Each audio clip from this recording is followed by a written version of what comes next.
ఆగును. నేను ఎందుకు ఆగలేదంటే సో మీరు కరెక్ట్ అయితే ఈ రోజు నుంచి మీరు కరెక్ట్ అయితే మీరు ఎక్కడ ప్రచారం చేయకుండా మీరు ఓన్లీ మీ రైతు వర్కున ప్రచారం చేయండి.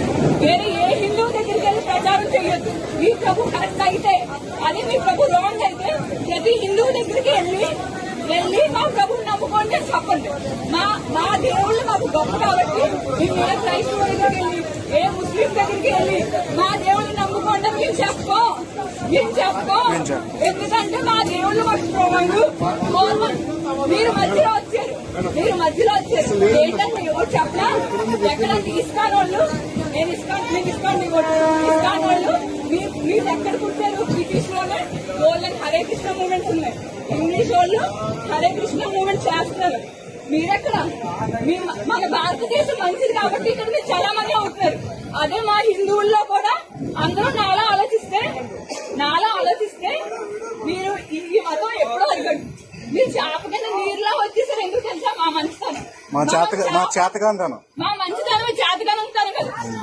మా మంచితనాన్ని మీరు చేతకాంతనం కింద తీసుకుని మమ్మల్ని మీరు ఇలాగే మొక్క పెట్టి మేమేంటంటే నాకు 38 ఏళ్ళు వచ్చేసి అమ్మ నువ్వు ట్రైన్ లో జర్నీ చేయాలి. మత ప్రచారం ఏంటి? నాకు 38 ఏళ్ళు మేము కూడా ఈ రోజు ఎక్కడికి వెళ్ళాం తెలుసా? పారాయణం చేసి వస్తాం. వేరే వాళ్ళు 20 మంది మా సొంత డబ్బులతో. మేము ఆల్రెడీ దీంట్లో హిందూ పరిషత్ బజరంగాల్లో ఉన్నాం కాబట్టి మాకు దేవుడి మీద కొంచెం నాలెడ్జ్ ఉంది కాబట్టి మీకు కన్వర్ట్ అవుతుంది. ఎవరు వేరే వాళ్ళు కష్టాల్లో ఉంటారు. మీరు ఏదో చెప్తారు, ఇన్ని రోజులు దేవుడు చూస్తాడు. మీరు చెప్పినందుకు ఒక రోజు ప్రార్థన చేస్తే ఇన్ని రోజులు చాలా కష్టపడితే ఒక రోజు కష్టం తీరుకుందా ఆ ప్రభు వాళ్ళు తీరుకుందండి. అది అబద్ధం. అన్ని అబద్ధాలు. మీ బైబిల్ అబద్ధం, మా భగవద్గీత నిజం. నిజం చూపించమంటారా? మీరు ఎక్కడ రమ్మంటే మా అందరూ ఇక్కడికి వస్తాం. మీ బైబిల్ అబద్ధం. ట్రైన్ లో మెల్లిగా మత ప్రచారం ఏంటమ్మా చెవుల్లో? మీరు సాక్ష్యం. మీ ప్రభు అబద్ధం కాబట్టి మీరే సాక్ష్యం.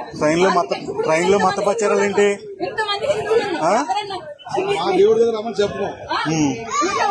కూర్చోరు కదా, మెల్లిగా చెవులో వేస్తాం. మా కృష్ణుని నమ్ముకోవచ్చు కదా, మా శివుని నమ్ముకోవచ్చు కదా. ఇది అందా అనా? ఎందుకంటే మీరు స్ట్రాంగ్. మేమేం చదవడం కాదు, అసలు కాదు. మా దేవుళ్ళు పురాతన నుంచి వచ్చిన వాళ్ళు.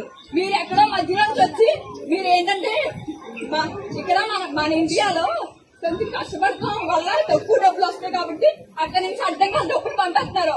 మీరేమో గిఫ్ట్లు ఇచ్చేసి మనల్ని అట్రాక్ట్ చేస్తున్నారు.